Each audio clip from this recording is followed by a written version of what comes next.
Ce sont les glorieux ancêtres. Narval, Proté, Pluviose, Gustave Zédé, Morse, Surcouf et tant d'autres. Les enfants de la direction des constructions navales de Cherbourg. Baptisés de noms exotiques, guerriers ou historiques, les sous-marins militaires français. Car Cherbourg, depuis tout juste un siècle, est le site où ils sont construits. Et tout a commencé, donc, en 1899. La Marine nationale lance un grand concours pour obtenir un sous-marin militaire. Et c'est un ingénieur de Cherbourg, Maxime Loubeuf, qui est à l'époque le chef de la section des torpilleurs, qui gagne ce concours. Il a une idée géniale, qui est de mettre une coque de sous-marin à l'intérieur d'une coque de torpilleur, et l'espace entre les deux, on appellera ça les ballastes.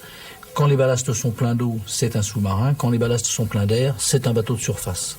Et donc c'est un véritable objet militaire. Depuis un siècle, 100 sous-marins sont sortis de la DCN.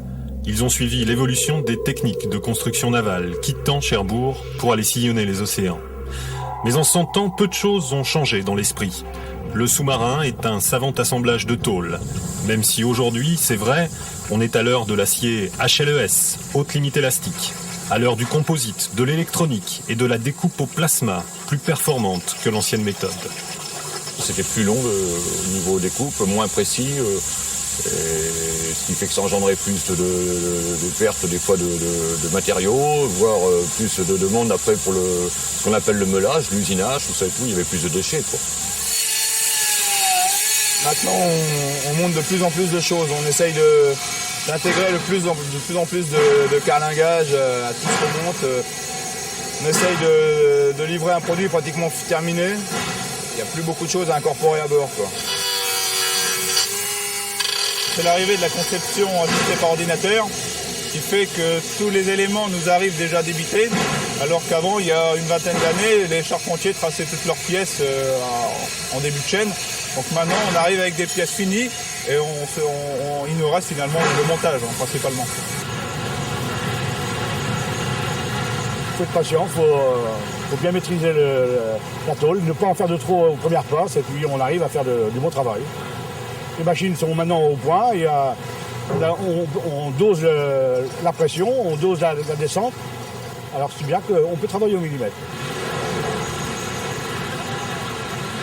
Le grand changement, c'est le lancement, dans les années 60, du programme des sous-marins nucléaires. Cherbourg doit tout inventer et tout réapprendre au pas de course. Construire de plus grosses unités, lance-missiles, équipés de chaufferies nucléaires. Le Redoutable a été le premier du genre. Aujourd'hui revenu à Cherbourg, désarmé, il se prépare à intégrer la future Cité de la Mer où le grand public pourra le visiter. Pratiquement tout ce qui peut être intéressant à bord, puisqu'on va de la tranche propulsion tout à l'arrière, jusqu'à l'avant, à la tranche torpille, en passant par les missiles, les locaux-vie, tous les locaux intéressants, y compris les postes de commandement et autres. Le Redoutable sera le seul sous-marin nucléaire à entrer au musée. Les autres bâtiments de sa série seront ferraillés. Ils ont fait leur temps et ont bien servi la cause pour la nouvelle génération d'unités lance-engins. On s'est dit, ils sont trop bruyants, qu'est-ce qu'on va faire pour les nouveaux sous-marins? Et à partir de là, on a fait des études, enfin la DCN a fait des études en général. Il y a eu une école, par exemple, pour passer les câbles, pour monter les tuyaux, etc. Donc c'était le point de départ, si vous voulez, un peu comme l'enfant et le futur adulte. Le Redoutable est un peu la base du SNENG, du Triomphant. Car les nouveaux sous-marins nucléaires du type Triomphant ont appris la furtivité, le silence, la discrétion, l'indétectabilité. C'est une nouvelle étape, un nouveau savoir-faire. Et à Cherbourg, l'héritage est bien présent, quel que soit le métier. Quand on fait une belle pièce formée, on est content de l'avoir faite, quoi. C'est vrai. Parce que quelquefois, il y a des pièces qui sont assez compliquées à faire, et on est content de les avoir faites. Je pense que faire un sous-marin n'a rien à voir avec un bateau de surface. Nous n'avons pas les mêmes techniques. La technique du sous-marin est quand même plus pointue que le bateau de surface. C'est pas pareil. C'est vrai qu'on a sait faire de ce qu'on fait, du fait que, des sous-marins, on n'en fait pas partout. Et non, je suis fier de faire ce que je fais, quoi. C'est vrai qu'on apprend encore tous les jours, parce que la façon de travailler ou les exigences de 1970 ou celles de l'année 2000 ne sont pas les mêmes, quoi. Nous sommes dans la nef d'achèvement du chantier. 200 mètres de long, 54 de haut et 40 de large. Donc c'est ici que les uns après les autres, les différentes sections du sous-marin vont être assemblées pour reconstituer l'ensemble du bateau. La section que vous apercevez actuellement est la section dans laquelle va venir se loger la chaufferie nucléaire. Et c'est la section qui est la plus longue à construire, donc c'est la première que nous installons.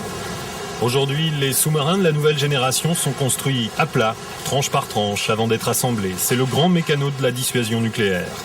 Mais la DCN doit s'adapter à la dure loi du marché, répondre désormais à des coûts, des délais, des exigences de clients étrangers pour ces séries Agosta et Skorpen. Tout cela dans un programme d'économie à grande échelle. Récemment, la confirmation de la construction d'un 4e lanceur d'engins et l'annonce de la nouvelle série de sous-marins d'attaque Barracuda ont redonné l'espoir au personnel. Les nuages semblent un peu quitter le ciel de Cherbourg.